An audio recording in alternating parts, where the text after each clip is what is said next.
Good morning. I'd like to call the Highway and Waterways Committee meeting to order for Thursday, December the 22nd, 2022.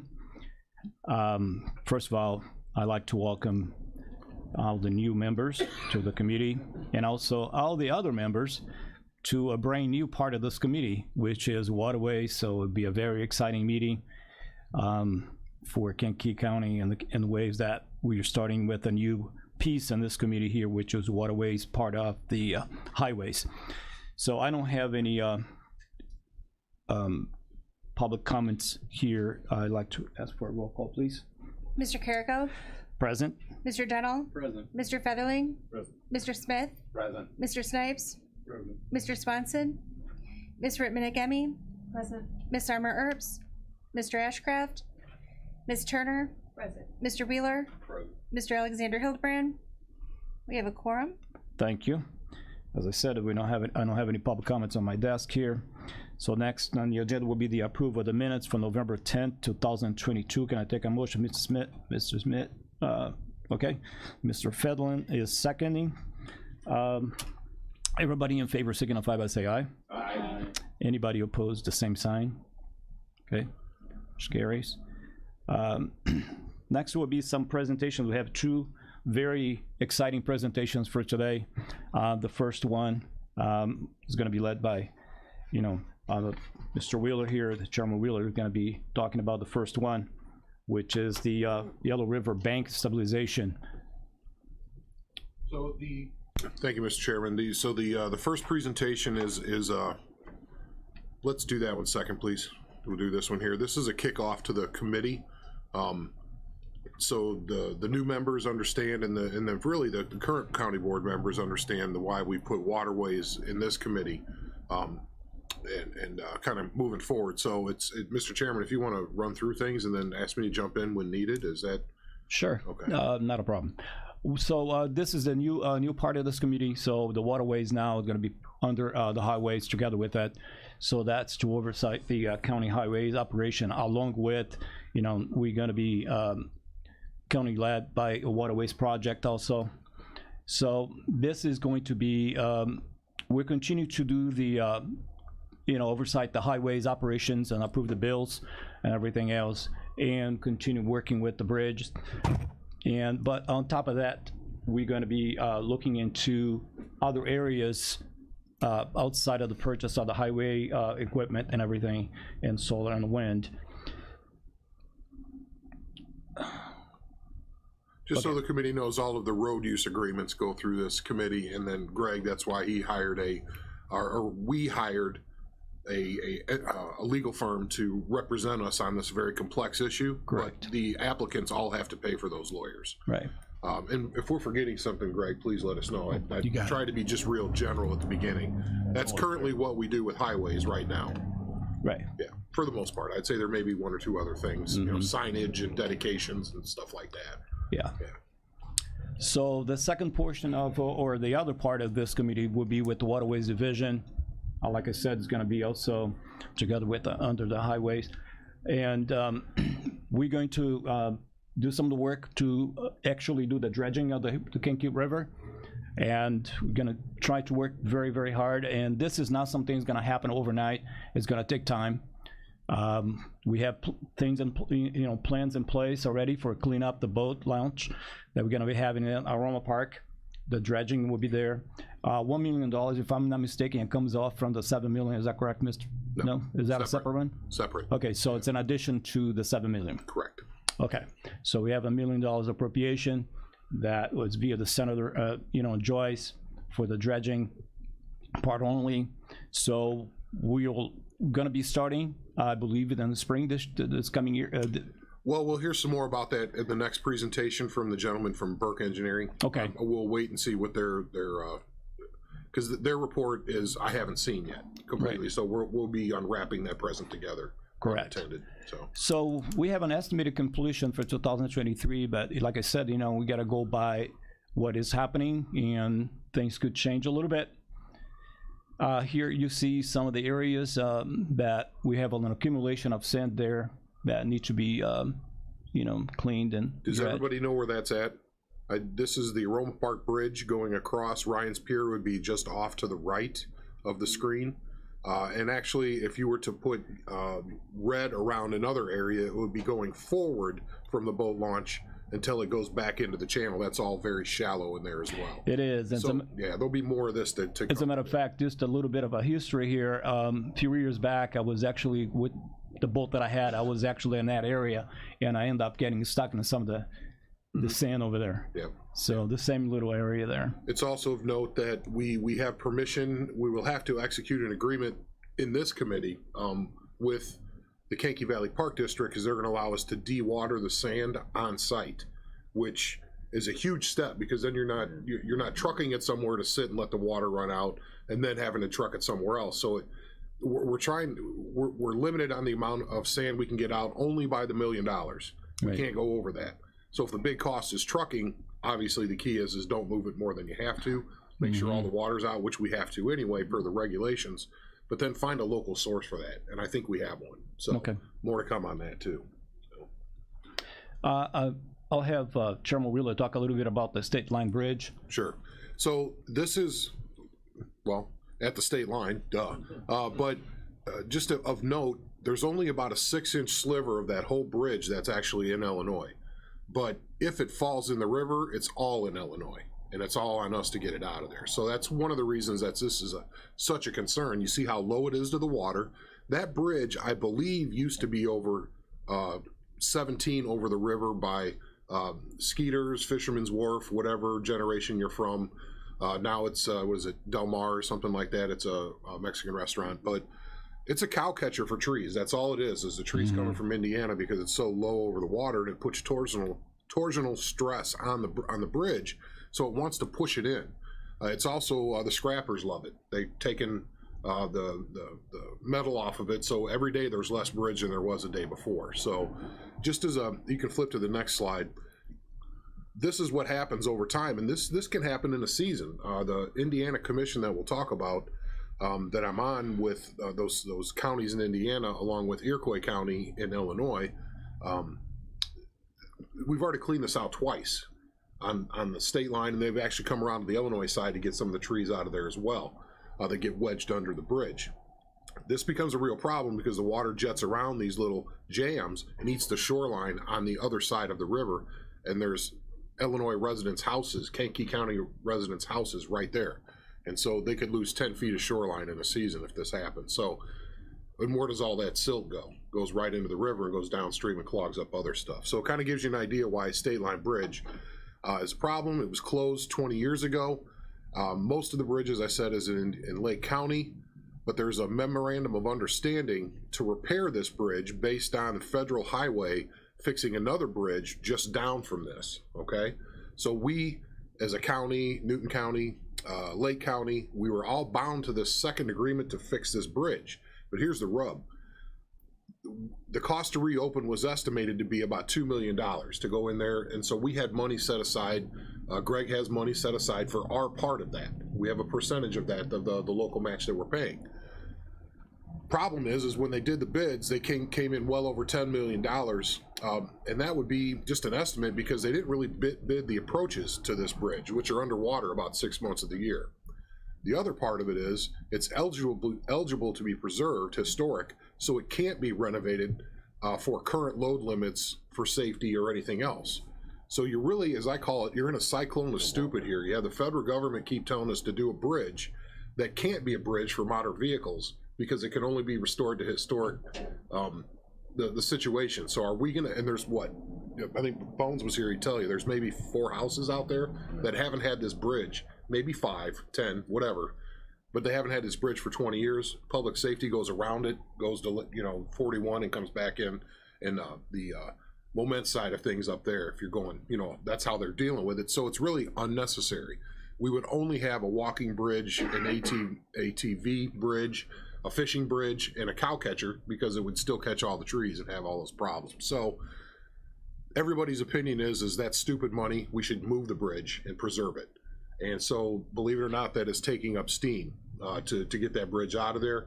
And I think there'll be more to report on that coming up. People love the bridge, but they don't realize how bad a shape it is in. People light fires on it, and party out there. It could go anytime. Yeah, anytime. And then it's our problem. So this has been going on in the background for about what, 5 or 6 years now. We just can't get the feds off of, you have to fix that bridge. Well, now they realize that every day there's less bridge to preserve. It's more a historic issue than it is a functional issue at this point. Mm-hmm. So we can move on from this, but I just want the committee to understand what was going on there. Okay. Please spend time with this website. I'm fortunate to be on this commission in Indiana. It's all of the counties in Indiana, and this is right from their website. The General Assembly in 2019 in Indiana created this commission to address the sad state of affairs, if you will, over on the Kankakee and Yellow Rivers. They don't have a time machine to go back and undo what they did with the Grand Kankakee Marsh, but what they do is they realize that they have to address it because they're being flooded out of house and home and business and wastewater plants and everything. Their problem for flooding is infinitely worse than it is right here in Illinois, for now. So through these 8 counties, the Indiana Department of Natural Resources and Advisors, and I mentioned me and Chairman Schuer from Iroquois are on this, they coordinate and implement projects for the long-term viability of the river, the Yellow River, and the people that rely on them. So the Indiana legislature funds this work there. I just want that to be clear. The difference, they have money, they have an organization. We're just getting started, and we have very little of both. And so we want to make sure that this committee is starting to plan for when we start doing the things that we need to do to be able to use our river, because as we'll talk about later, we can't just dredge the whole river because it'll just fill back in with sand. This is a 50-year process. We just want to be able to use our river, enjoy it, be a good steward of it until the time comes when we can fix it on our side of the state line wholesale and the money becomes available. So we heard a lot back in when the Conservancy out in Momence ran the referendum to have it expand all the way through the county so they could raise money to fix the river. We heard a lot that people did not think there was a plan. There's a 40-year work plan that has been part of the legislation. It's interwoven in what the Indiana group does. And that's a 40-year work plan on the river to keep the sand from coming in and mitigating all of these risks. And not just sand, other kinds of sediment. But the key is that part of that dips into Illinois. Basically, Iroquois and Kankakee County paid to have them include through to the confluence of the Iroquois and the Kankakee River, what are some of the things we need to do to be able to stabilize the banks and make sure, we don't have log jams that are adversely affecting ecosystems or whatever else. So that's all in there. And then what type of zoning and planning exercises do we need, or really policies do we need to implement so we don't keep building houses right on the river and getting upset that they flood out? Because, wow, rivers flood, imagine that. So, and we're getting more rain than we've ever received in recorded history. That's not something that can be debated. Why can be debated? But that water is going into a ditch and coming right down towards Momence and Aroa Park. So we got some work to do. I just want to let everybody know there is a plan. It is being executed, and they have to execute it in Indiana because it's tied into the legislation. It's their touchstone the whole time. Yes, sir. Don't they actually have an elected official that's in charge of the river, right? Former elected official. Oh, former. He was a former House rep. I thought retired. He got voted in as the river drainage guy. Nope, he was hired after he retired from the House. Okay. But his acumen is strong. Yeah, he's really good. Over there big time. Yes, sir. Yeah. Would the Corps of Engineers be involved in any of this? They have to be. Corps of Engineers is moving water. And here's a good indication that Kankakee and Yellow River Basin Commission, they have an open permit because they have an easement on each side of the river to just take trees out that are getting ready to fall into the river. Because once they're in the river, it becomes a bigger problem. Like what we see in Aroa Park. That started, from what I'm told, with a massive tree that fell in.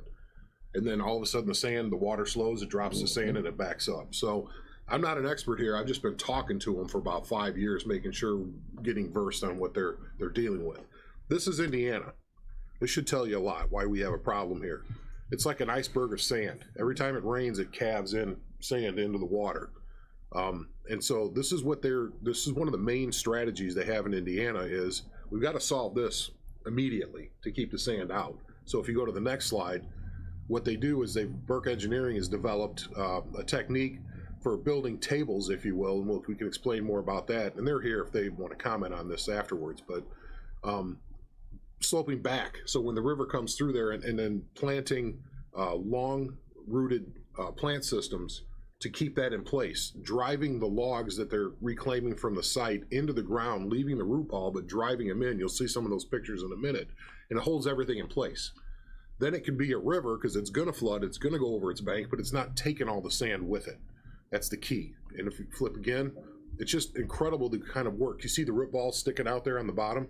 They've driven that whole tree into there, and they're building tables of trees to hold everything in place. And it's working. It's lasting for years, you know. So keep going.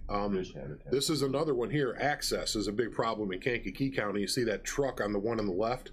Well, you can't get any past that in Indiana. This is Indiana. We don't even have those roads here. We'd love to have them.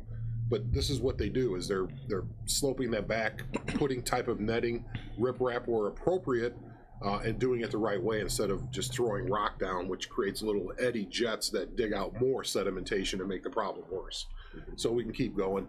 This is a massive project. I believe this was in Stark County on the Yellow River. That's where most of the sand load comes from. Well, 40% of the sand load that goes downstream comes from the Yellow. So we started there in Indiana. You see the differences that we're looking at, and keep flipping. I'll try to speed up a little.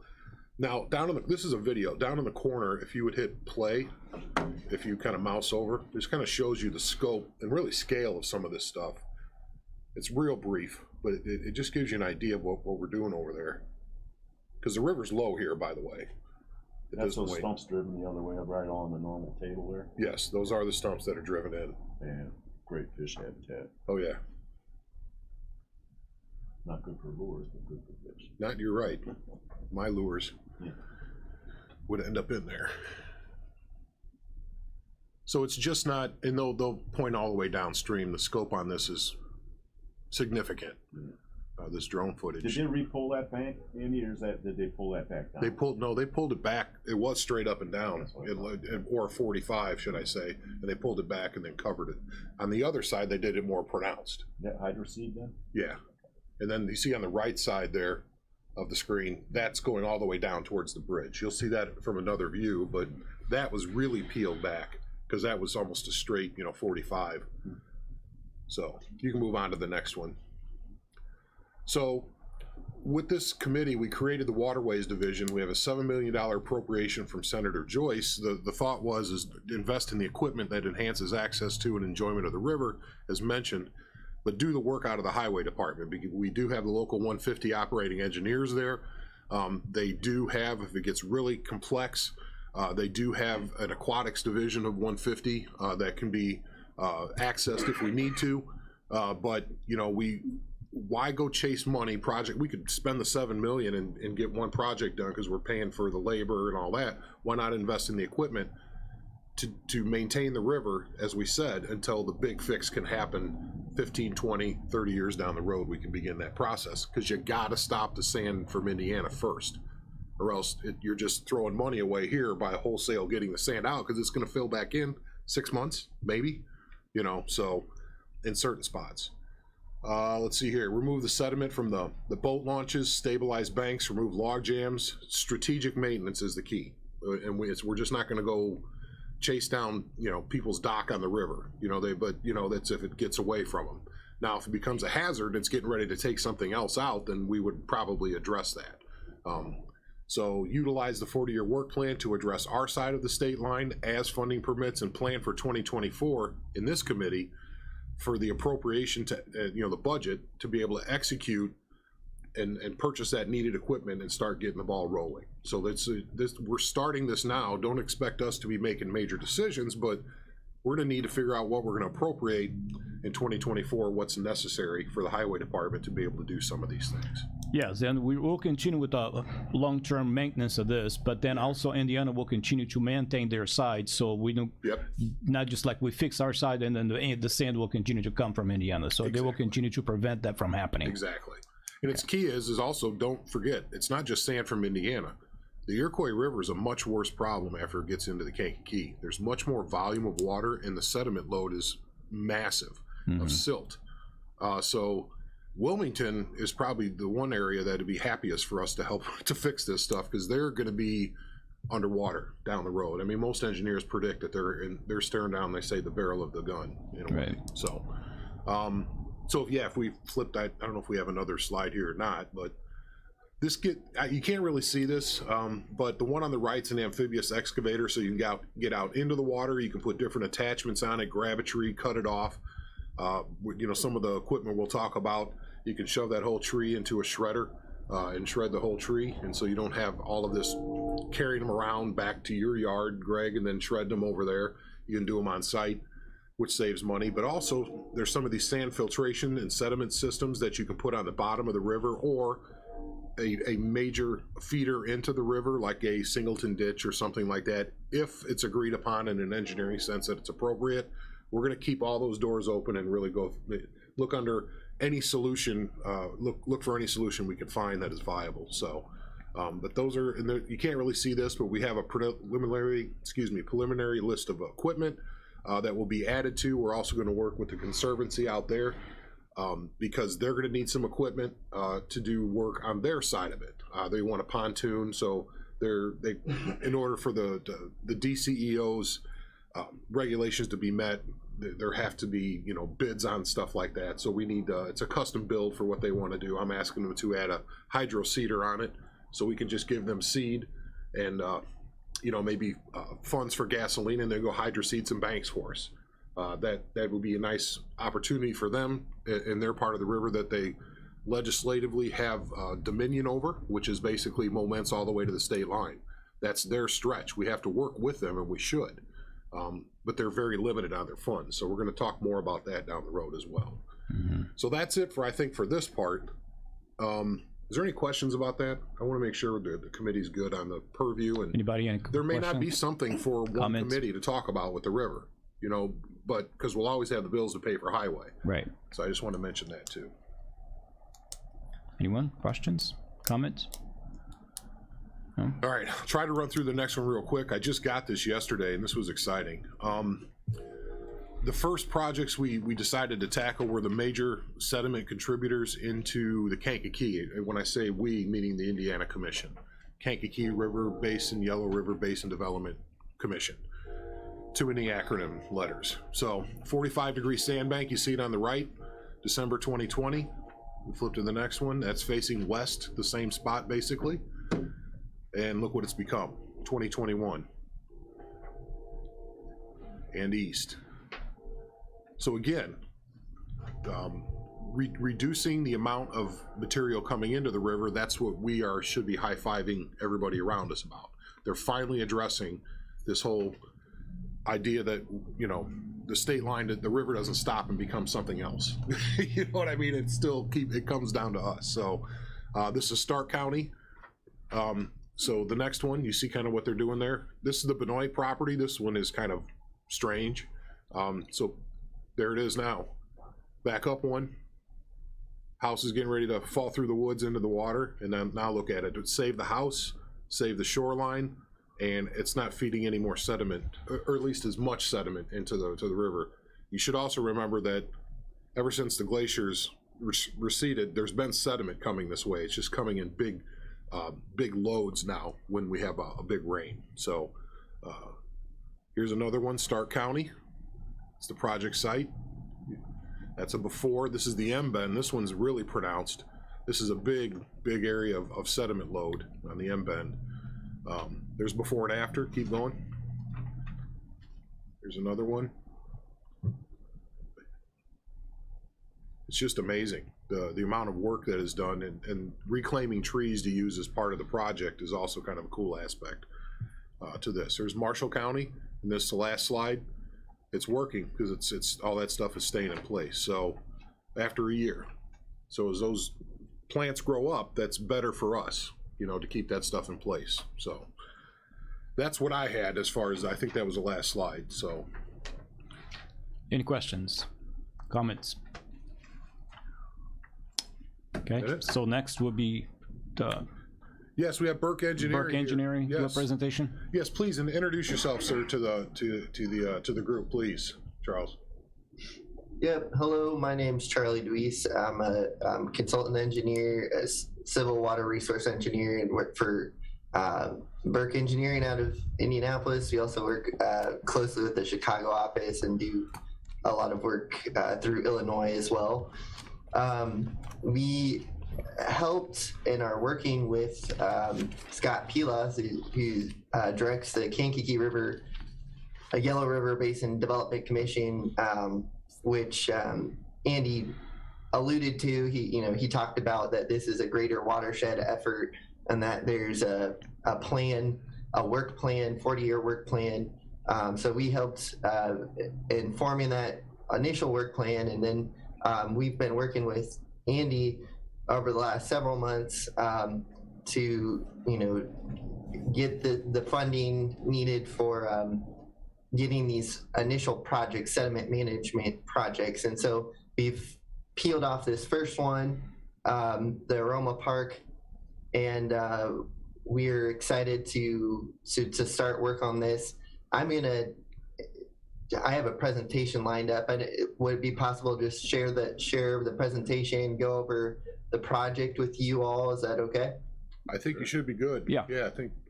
Okay, I'm gonna try sharing screens here, and then I'll go over the background of the project and then where we are at as of today.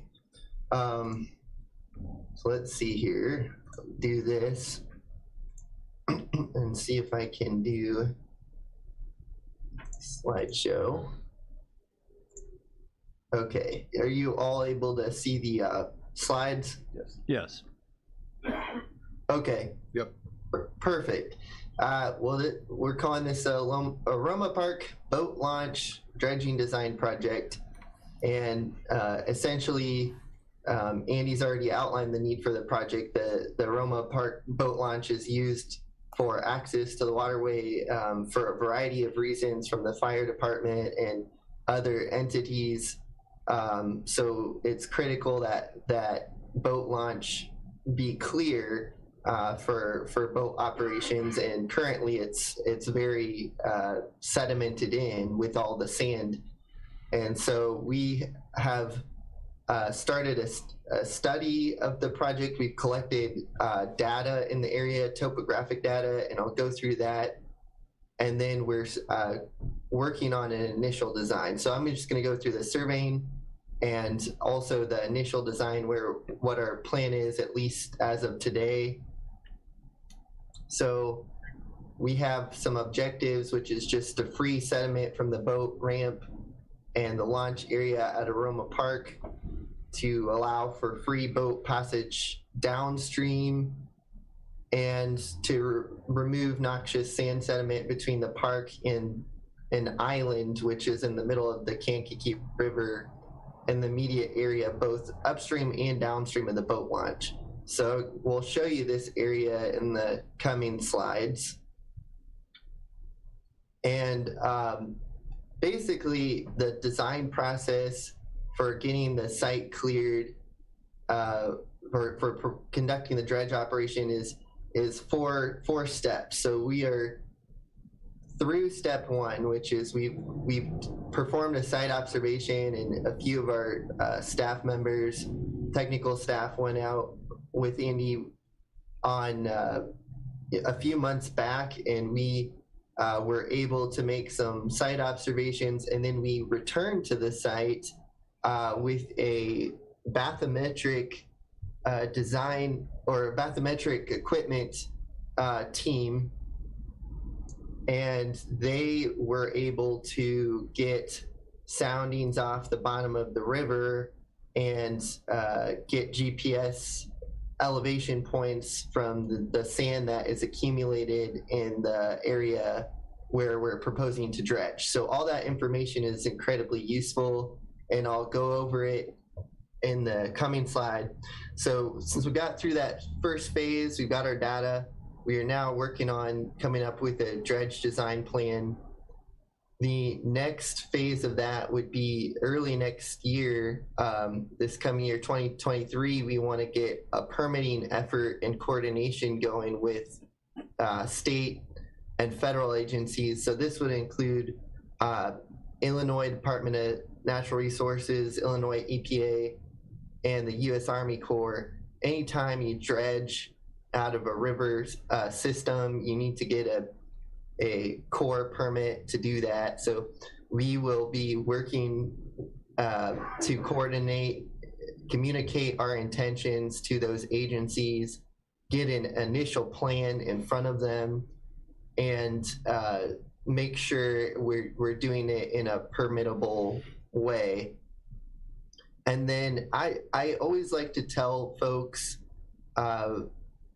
that a typical permit process you can expect to be about 90 days in an ideal condition.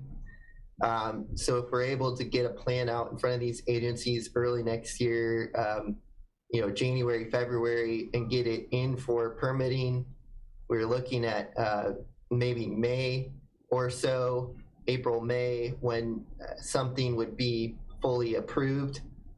And at that point in time, you would then enter into the final bidding and get a construction going. So I would like to say that my initial estimate would be that the design process and permitting process will go early next year in 23, and then late spring, very early summer, you can expect to get bid and construction operation to start conducting the actual dredging and sediment removal.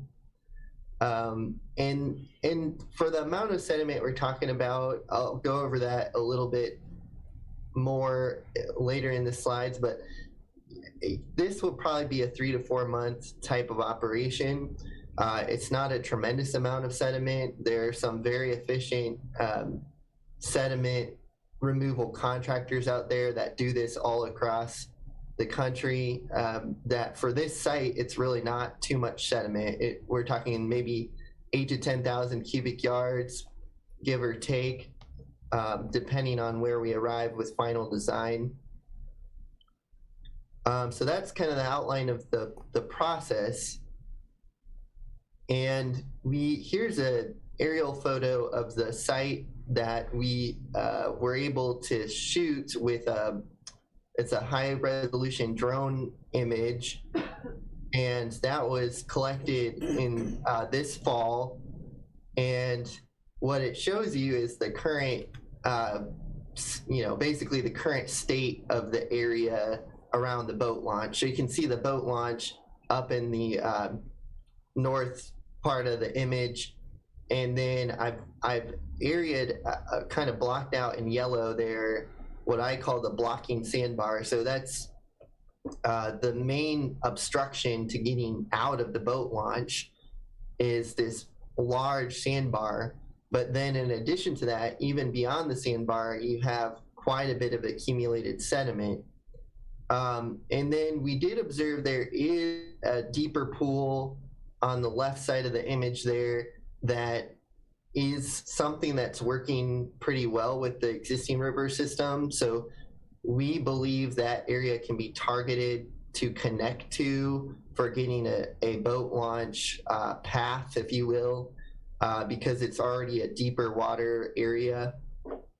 So there's 2 cross sections that are marked on this image, one in red and one in yellow, which mark the beginning of the kind of the beginning of the boat launch, and then the very end of this island on the downstream side. The red cross section is in this slide here, and what you can see is that you have a very shallow pool on the right side of the cross section where you're getting trapped. Basically there's inches of water there, if even that. And have this massive sandbar trapping the boat launch. That area is where we want to target, and bringing that sandbar down from an elevation of around 598, bringing it down to match more of the channel center elevation. So if you look at the far left part of the cross section, you can see that the channel center that's further out into the Kankakee is around 593 to 4. And so there's, 594 to 598 represents about 3 to 4 feet of sediment that can be removed in that target sandbar area. And then we'll look at the cross section that's downstream, that yellow cross section that spans the entire river just downstream. So it captures both the channel on the south side of the island and the channel on the north side of the island. And something you can see with that is that the channel on the right side where the boat launch is a lot higher, right? So you can see that the sediment level is accumulated close to 594, whereas the unobstructed side of the river on the south side is around 592. So again, just demonstrates how much sediment has accumulated on that north side. I have a question. Is that the rise in the middle of the chart there? Is that the island? That's the island Okay. itself. All right. Yep. Thank you. That's correct. All right. Yep. And then going on, this is the result of the bathymetric data that we collected when we were out there in the fall, and it was very useful to us and what we're using for the basis for our design. So the 597, 598 elevations you can see are up close to the boat ramp. We are going to target trying to get down to at least that 594 level across most of the area. I do think it's important to come back to a statement that Chairman Wheeler made, which is we can't dredge the whole river. It will fill back in with sand. So I do think one of the things that we can talk about is that there's a whole bounding area between the island and the boat ramp. And we don't want, we want to take out as much sand as we can to make it navigable, but we'll be strategic with how we remove that sand. And I'll show an initial thought we have on kind of getting that sand removal process targeted to where we're taking out what needs to be taken out, but not doing it in a way that it'll just fill back in again. And so I have discussed with Bob Barr, he's a fluvial geomorphology expert, and also another design engineer in our office, Ian. And we've come up with an approach we think will work for this area, which is a deep area, which I'm calling area 2, and then a shallow area removal, which we call area 1. And we're open to kind of shifting this as we get into design, but basically you need an area that's, you want to create a shallow removal to remove sediment across the entire channel between the island and the boat launch, but we want to keep a deeper area that's specifically a channel that the boats will have about 2 to 3 feet at least of depth in a low water condition. So that's our design target, is to try to get at least 2 to 3 feet of water in a low water condition. I'll go back to the cross section just to let you see at the time that we conducted the bathymetric data study, we found the river level was around 596.5. That low water condition is typical for the fall season, and we also are under the impression that it's lower than normal due to an inflatable dam that was downstream that failed, and therefore the water level was in a much lower state than it usually is. But that's actually good for our purposes because we want to target the worst case. So the worst case is actually what we shot, which is around 596.5.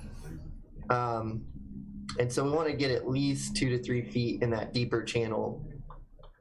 Go back to our approach. So this aerial shows the entire area between the island and the park on the north side where the boat ramp is. And area 1 is what I was previously calling in the slide before broad removal. So I think it's of interest for this project to remove a good amount of sediment to get the channel on the north side of the island equalized with the south channel, the channel running on the south side of the island. So it would take a shallow amount of sand, maybe 1 to 2 feet off of that area 1. And then area 2 will target a deeper removal to make sure that there is a continuously clear deep channel that's on the boat ramp side. So that's the thought process, at least so far. I do want to point out something very important with this image, which may raise a question, is there's a large sandbar that obviously is blocking the ramp. Our team has discussed whether or not it would be to the benefit of the area long term to remove the entire sandbar, or whether to do a partial removal of the sandbar. And the reason why that's important to discuss is because it deals with the energy of the stream.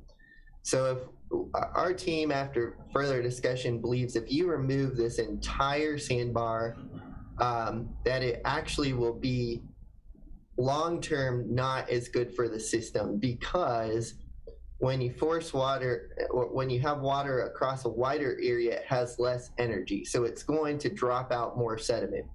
When you keep it in a more contained area, you actually drive the energy up, which will be more self-maintaining. So by keeping some restriction with the sandbar, keeping a little bit of that sandbar in place on the north side, we believe that will be to the benefit of the boat launch for the long term, only because it shields the boat launch from further sediment accumulation. And I'm happy to explain that more, but it is something our team really thought through, is keeping a part of that sandbar in place only to essentially shield the boat ramp from future accumulation of sediment. I have a question. Yes. Go ahead. Thanks, Mr. Chairman.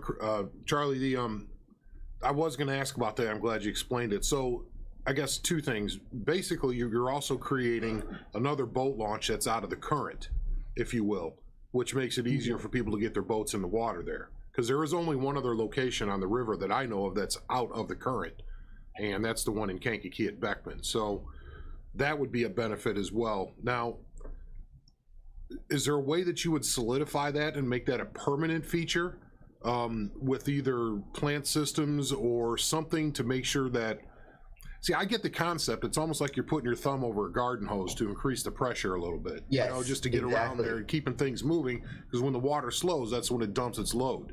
Yeah.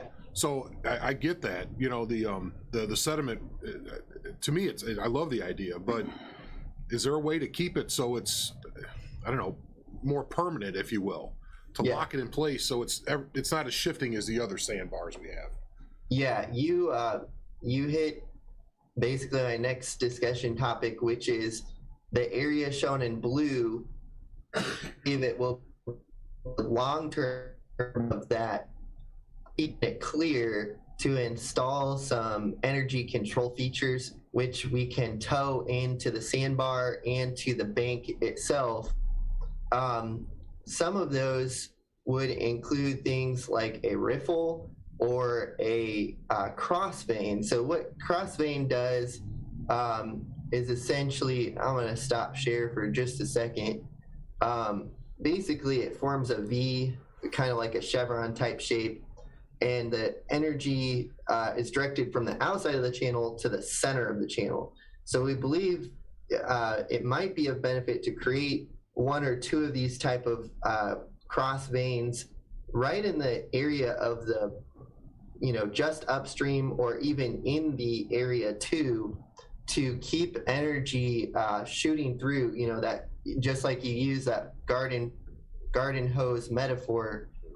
We believe not only could you make this project a dredge removal, which is great in the short term, but by installing one or two strategic features, you can direct the energy of the stream into the channel where you want to keep it clear through the center. So I think in our preliminary concept we present to the agencies in January or February coming up, we will want to make sure, with your approval as well, to consider one or two strategic features in that area that will direct the energy to the boat ramp and then through its channel. Great, thank you for that. Now, also associated with that, with the water keeping moving around that side, I'll call it the north side of the island, will that have a positive impact on the south side of the island and the gigantic log jam that's on the other side of it, which I question if that's because that whole area slows down so much that you get so much accumulation of not only sediment but that the tree tangles, if you will. And then also heading just upstream of there, will it have a positive impact on the sediment that has been dropped in front of, well, there's a restaurant right there is a good example that they're flooding out constantly now. And some homes up there. So will that have a positive impact as you reach upstream within a quarter or a half mile region? Yeah, right over to the right there. Ryan's Pier is what I'm thinking of. Okay, yeah. I do think if you're able, we can talk whether we want to direct energy around the head or the upstream toe of the island. That may have some benefit there, and we can we run modeling quite a bit in our firm. I consider it one of our strong suits, and so we can see energy wise if that's going to have any benefit upstream. I do think it'll equalize things with that south channel that runs down here, which you're talking about. And I think as far as log jams go, I can't speak to the fact that whether it's going to prevent log jams from coming in, but I do think if you are able to create a more energy in the area that you want, that it'll prevent log jams from getting stuck if you have more energy.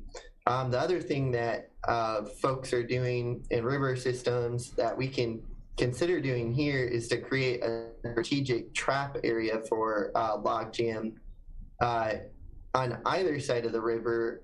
If you want to capture that as part of this project, essentially you'd stick a bar out or a riffle, and it will, in the low energy part of the stream, the large wood will collect on the back side of that structure.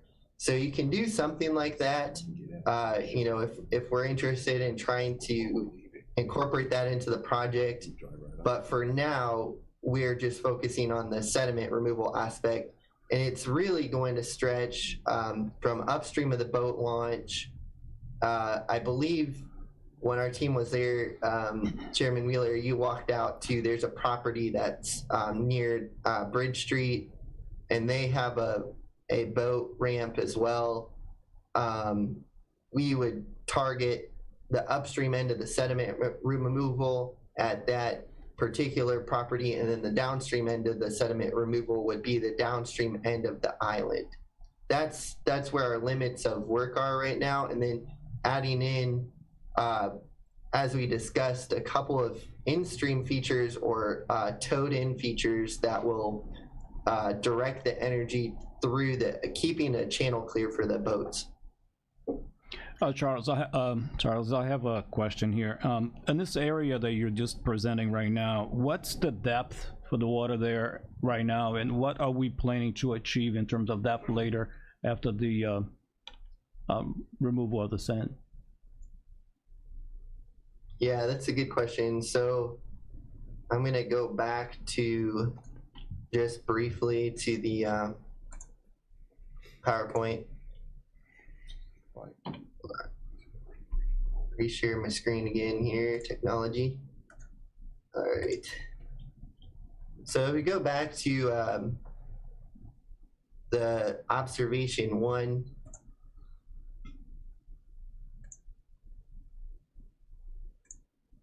that essentially indicates you got on the boat ramp side a couple inches to a foot of water in low water condition.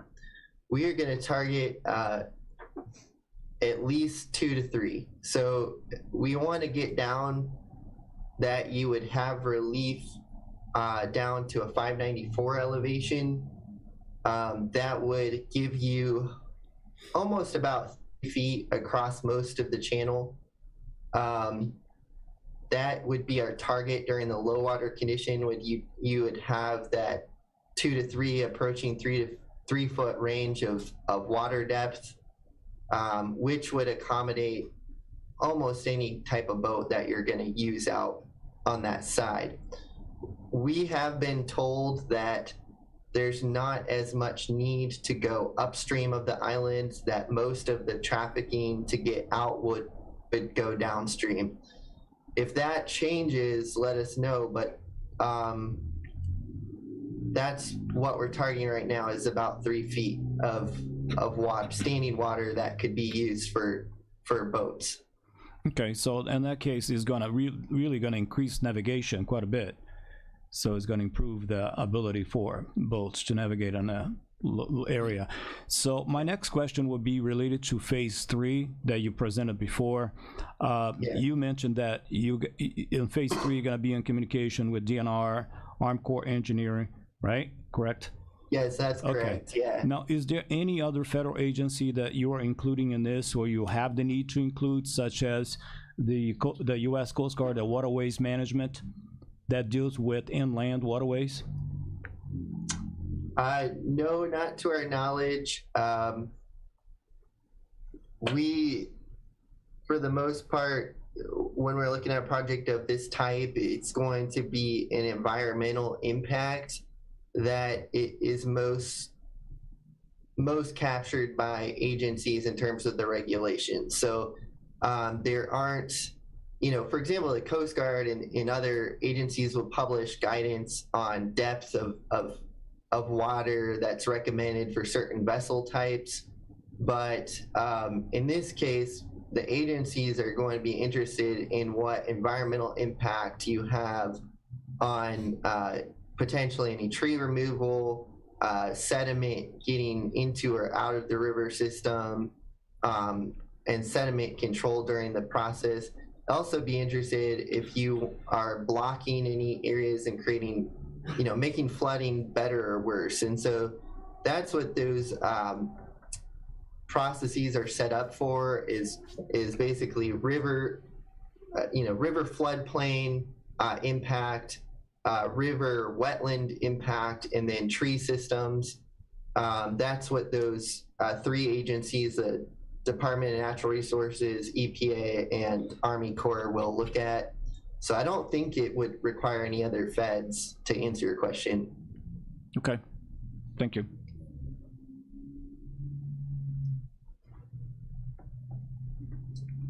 And then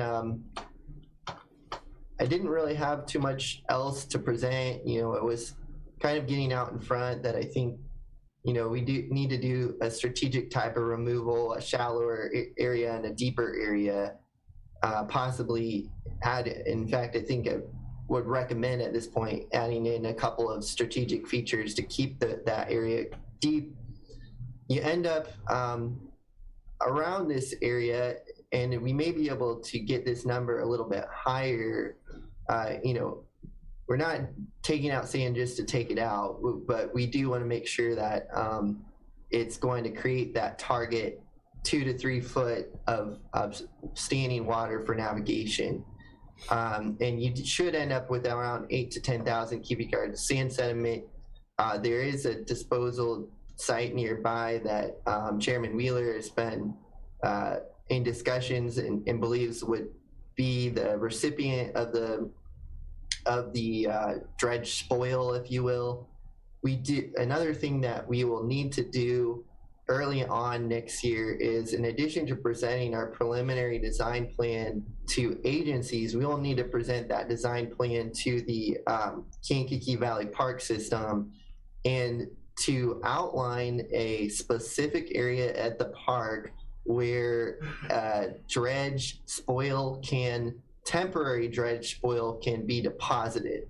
So this will be a wide rectangular area blocked out that can act as a dewatering pit, if you will, or a pile. It will have some water controls that will dewater the dredge material, and we'll need to understand what area is acceptable that they can set aside for that temporary dredge. And then, like I indicated, I believe if we get the permits with these 3 agencies in maybe end of January, February, you maybe have approval in May, and then you go through a 3 to 4 month construction process. That would be summer through fall of 23. So that would be our target for this whole process. And that's all I had planned to present. I don't know if anybody has any questions. I'm happy to go back through anything. Wheeler. I had one. Your estimated, it centers on your definition of close by on disposal. Nearby, I guess, is the right Yeah. one. Is that like a drayage zone, or like 15 miles of drayage? And is that what you're kind of 30 miles? I mean, what's nearby defined as? It's a good question. So I think we will additionally, in addition to presenting the preliminary plan to the park and the agencies, I would like to have, consultants, oftentimes we like to bounce off our contractors early on in the process. I'm not saying that locks you into choosing any contractor up front, but I'd like to present whether this is going to be a hydraulic removal or if it's going to be a combination of hydraulic and long reach excavation. For example, with the amphibious excavator that you mentioned, we will need to discuss that because it affects the price. So, for example, hydraulic dredging has one price associated per cubic yard of removal, where they are basically suctioning off sediment from the bottom. And then, amphibious excavation removal has a different price associated with it. So that's one part of the cost. But the other, as you mentioned, is off disposal. I do think, we tend to assign something like $15 a cubic yard for hauling off site. But because the site is, I think, I mentioned nearby, you said, what's the definition of that? If it's 15 to 20 miles, something in that range, that's my definition of nearby. If they have to go 50 or 100 miles to dispose of sand, then you're really jacking up price. Mm-hmm. But if we present this site to the contractor in the bid package and then give them the alternative of using their own site if they so choose, there's a lot of ways you can make this competitive. And I think we'll want to discuss that too. Yeah, and that's just so the committee knows, we're capped at $1 million. And so this dredge, the movement of the sand is key, because the least amount that we have to move, the more we can get out of the river, or the more stabilization that we can do. If it ends up being we have money left, maybe we want to stabilize the banks in those areas too for a long-term, I want to say, fix of just that zone, if you will. And so, like right now, I don't know what this would cost and what his estimate is on the work he's talking about here, but let's just say it's $800,000. Well, then maybe we have $200,000 of bank stabilization and work we can do on that I'd say remnant piece of the sand blockage and that we're going to leave. Maybe we can solidify all that and make it a more engineered solution that will last even longer. Does that make sense, Charlie? You know the way I'm putting it? Yeah, it makes perfect sense. And actually, I do want to give you some what I call back of the envelope math. Okay. So I'm currently actually working with a big lake system that's doing a dredge operation in their lake. The awarded contractor had $15 to $20 per cubic yard for hydraulic dredge removal. So that's something you can keep in the back of your head. If we do a multiplier on that 10,000 cubic yards for a $20 rate, $200,000 is approximately a chunk, the chunk that would be from pure dredging. That's not including other things like installing like a riffle like I was talking about, or installing a cross vein, or for example the over bank operation you have to do to dewater it. So it gives you kind of a ballpark range of what percentage is actually going to be from dredging, and then what's left over for other engineered features. I don't think from the dredging, I don't expect it to take more than like $300,000 to $400,000 of your budget, but I think that frees up quite a bit of that remaining budget to do the permanent features that we're talking about, which is energy stabilization on the bank with things like riffles and cross veins. And I think that's positive. I think you want to include them in because then they're self-maintaining. And when you have self-maintaining, then you don't have to come back and do another dredge operation, possibly for years, which would be great. I think that's the best news we possibly could get, to be honest. The only question I have, and this is a DNR grant, but they still operate under DCO rules. Would that be considered a bondable addition? Would those have a 20-year life? These ripples and cross veins and things like that. Was that something that we could tell? They could document that they have an over 20-year life, which makes them bondable, which is eligible for this grant. Yes. Okay. Yeah, I would agree with that. There are examples of projects where these have been installed and are still in very good working life. Their engineering life is pretty good. We have one that's coming up on 8 or 10 years now.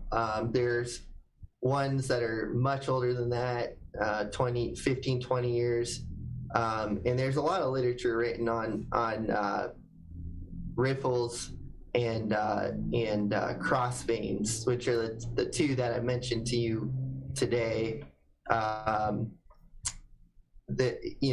We can spell out those in a technical document if needed to submit for funding justification. Okay. Thank you. Appreciate it, Mr. Chairman. No problem. Any other questions? Any comments? Questions on this presentation? Mr. Snipes? Just one. With the rate of inflation, we kind of, I don't want to say guaranteed, but assured that when we get if these bids go out, that once bidded, that we have to act upon them and not. I want to find myself in a situation like the high school where they bidded it, by the time the project came out, because of the cost of inflation, they were like $10,000 higher. So there's some surety to kind of guarantee that the job will be in a scope where the inflation will not cause it to elevate. Yeah, I think that's a really good question. When we, most consulting firms that work on designs, engineers like to go high, because the worst thing we can do is give you a construction cost and then it blows up and ends up being more than what we said it was going to be. So a lot of times what we're going to do is build in a contingency of something like 10 to 20% or 10 to 15% at least to account for something like inflation. So I'm just giving a theoretical here, but let's say your pier dredge operation is like 300,000, and then these in-stream features are, you know, another 300,000. We're at 600,000. We would put, you know, we would build in something like 15 to 20% to make sure that you have an anticipated worst case. And a lot of times we also like to vet our unit prices through contractors ahead of time.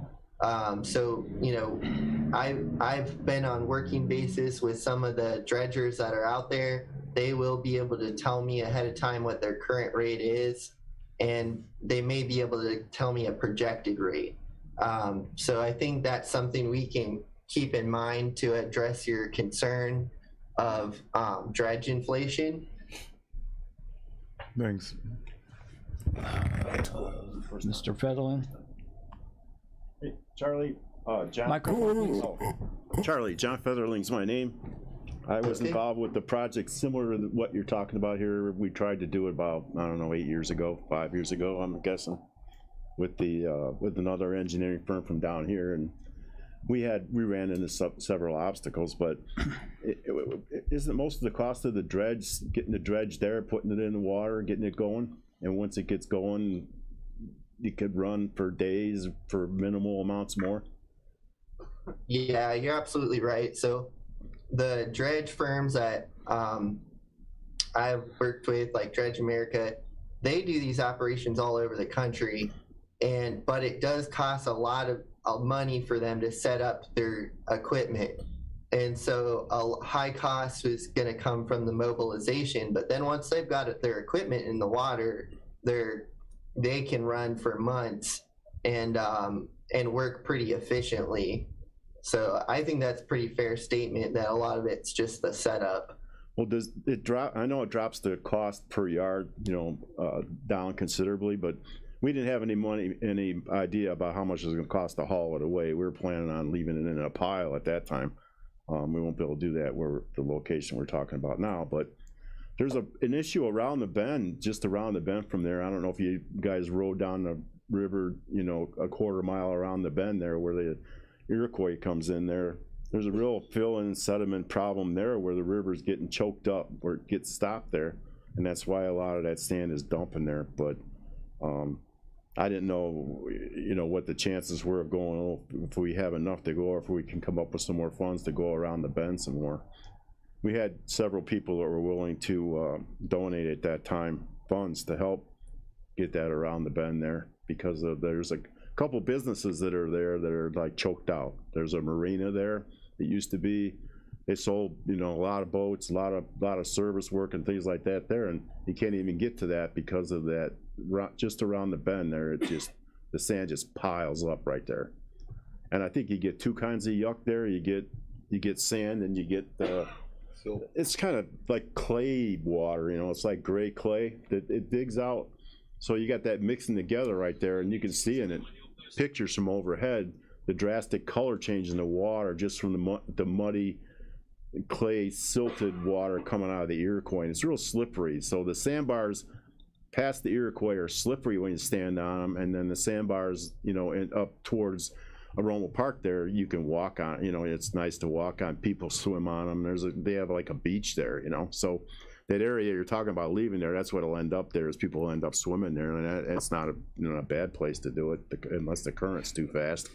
But you know, that's what you end up with there. But if around the corner the sand's 4, 5, 6 feet deep, in the area right where you're at there, I believe the sand was close to 7 feet down, and you're talking about taking off the top like 3.5 or 3 or whatever you're talking about doing in that area. So I didn't know if when you did your bathymetrics report, you actually have the actual original riverbed. Is that what you're sounding down to, the rock that was there? When the Indians lived here, it was all rock, and they you know, used it that way. So I didn't know if you went all the way that far, or whether you just went down till you hit the harder clay, or with your sounding equipment.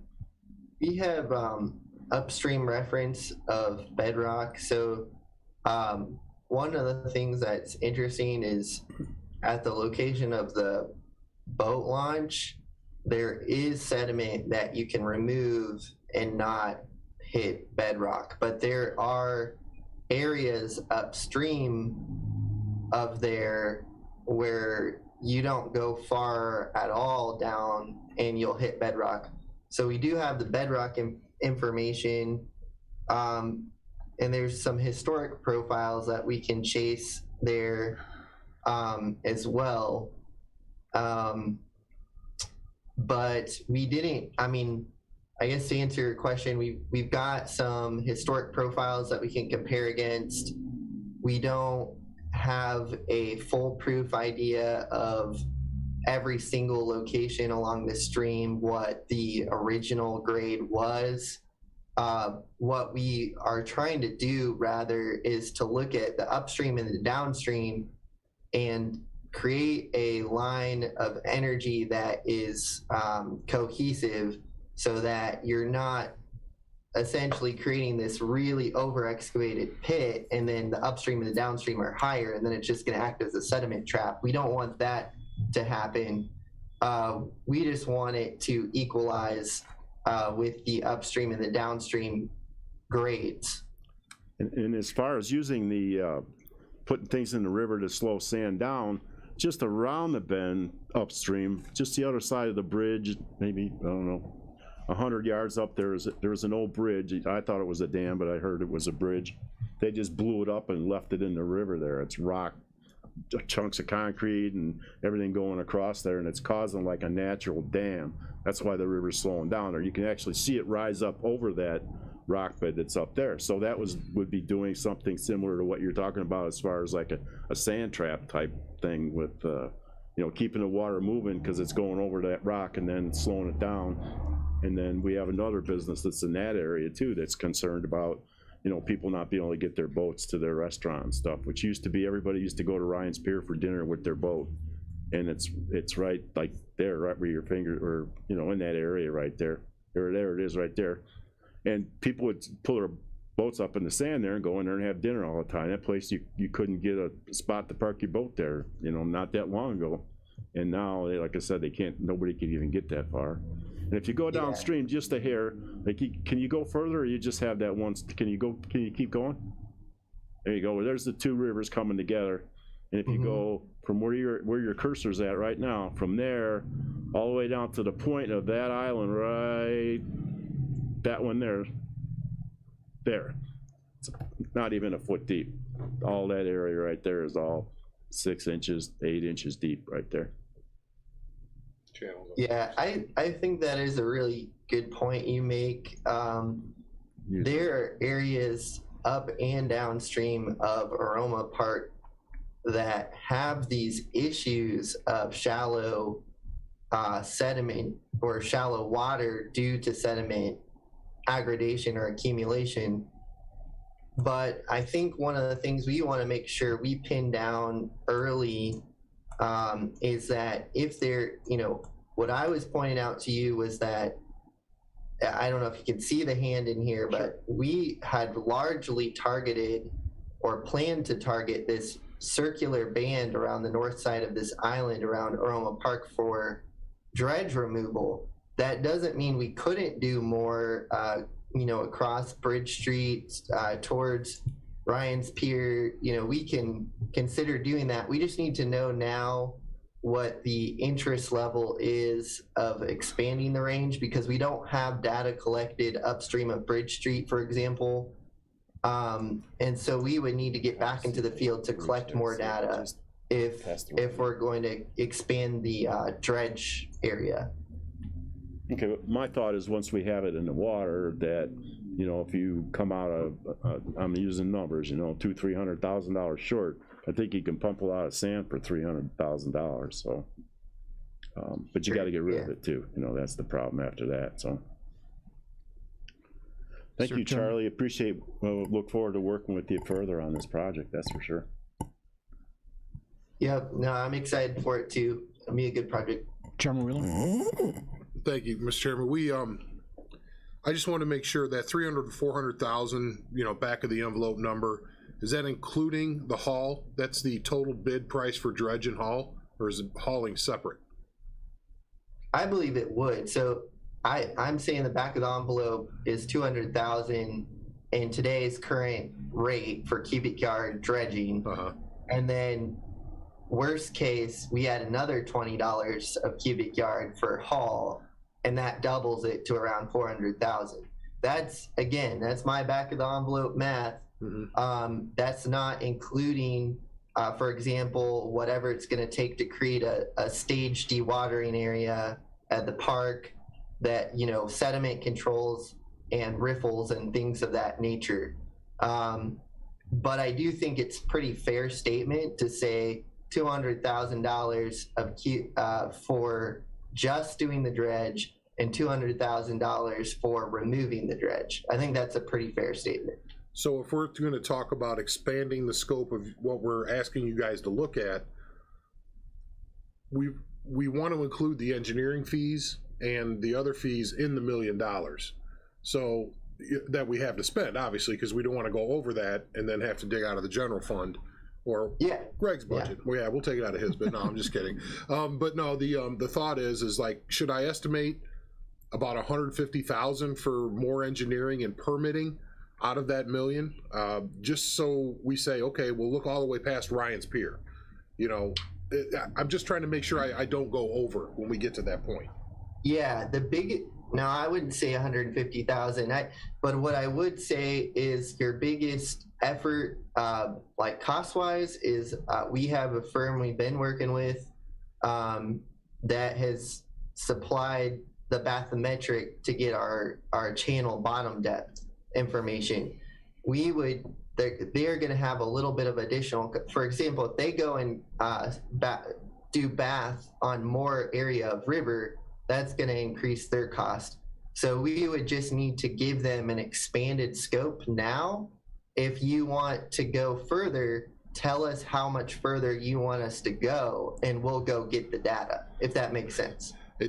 Let me say this to the committee then. This will be your decision, but my thought is that we go as far as the $1 million takes us until we run out of gas. You know, and that's kind of where I'm talking about here. We would need you to tell us kind of at that point, you're going to get up to Ryan's Pier or right past then at current hauling rates, gas prices, whatever else. You're going to get right to about that area. And if you look at that picture, there's another boat launch on the other side of the river, right across from Ryan's Pier. So we may be able to say that's our stopping point. Could we fit that into the envelope with permitting, with other things that we're talking about? You know, I'll throw that back to you. Yeah. Yeah, I think you could.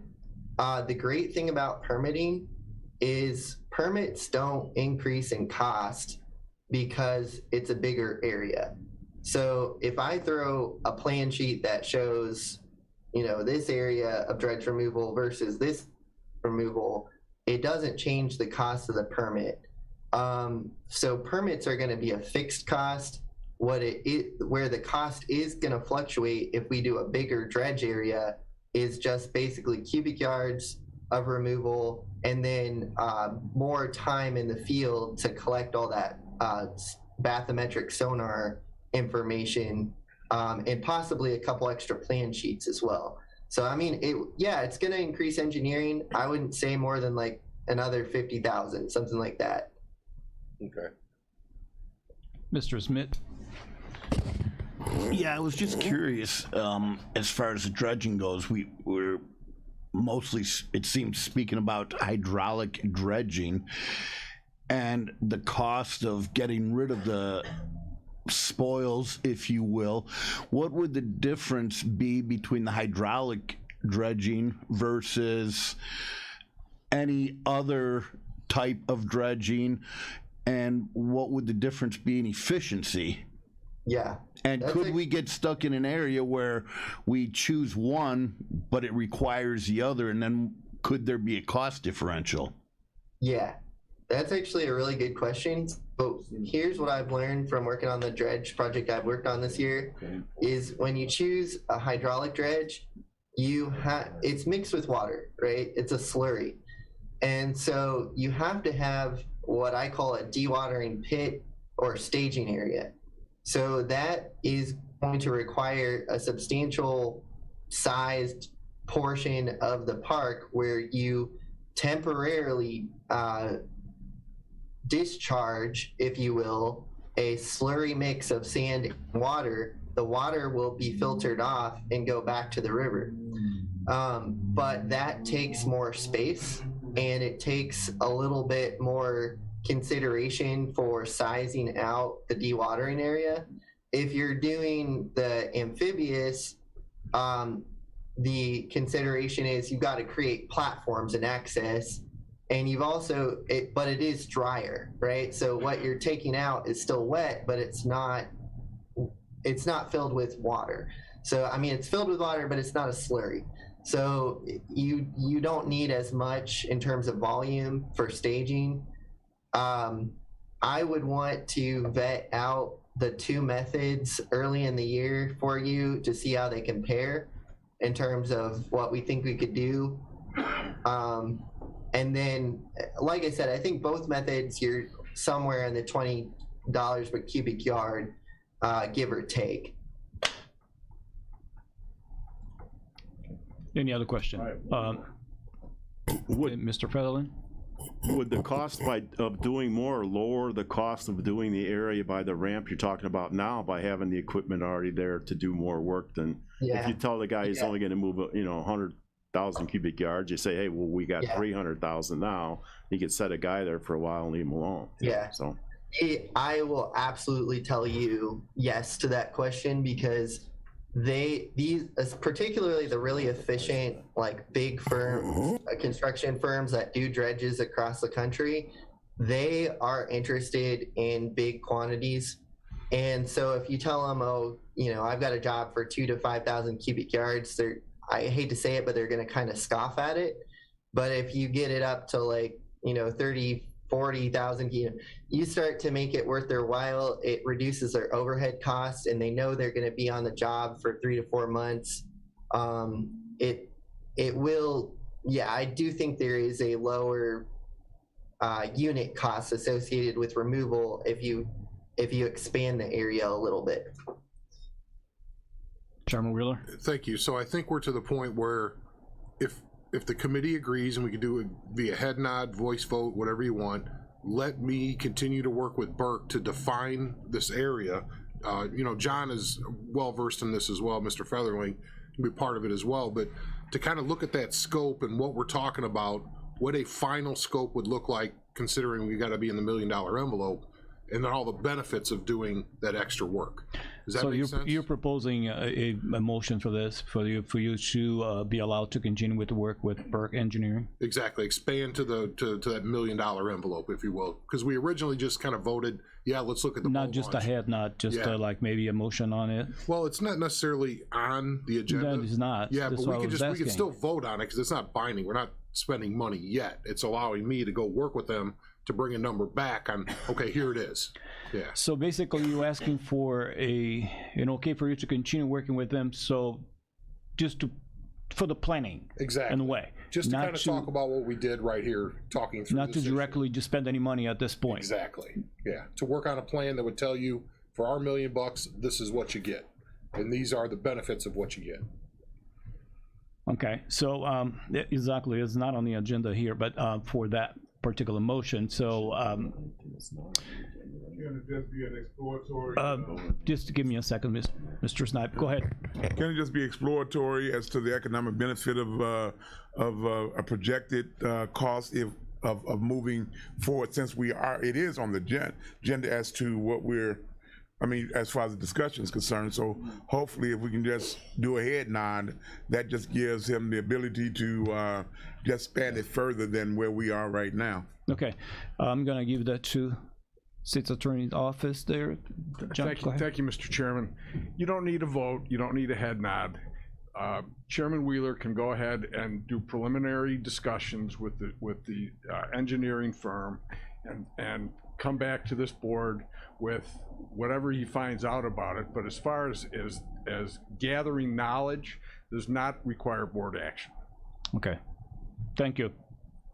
Just want to kind of make sure this committee is kind of united in the thought that don't stop at $300,000 to $400,000 and half the Right. project. Let's look at a long-term solution as that's been presented to us.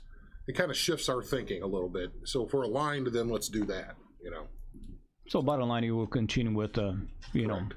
working with them or talking with them without having to have a motion. And I want to let Charlie know something. We actually just passed the other day going out to bid on an RFP for bathymetrics on the entire river system in Kankakee County. And that includes the Iroquois. So some of the things John was talking about downstream will be caught up in the next phase, which we may look at the confluence of the Iroquois and the Kankakee to make that more accessible. So, but that's project 2 or 3. Does that make sense? Okay. All right. Right. Yeah, And that'll reduce That's- costs going forward, actually, on further bathymetric needs. Right. Correct? Charlie, will that reduce our cost if we're doing this big one? well, it's all a timing thing. So you all want to essentially delay the timeline of this project and wait until the bathymetric of your RFP comes in, essentially until you have the data, then we would be able to ride on that data and use it for this project.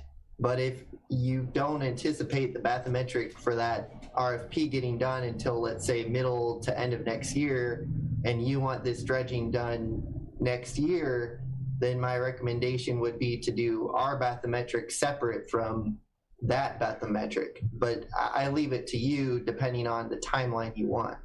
I would say it's the latter of what you just said.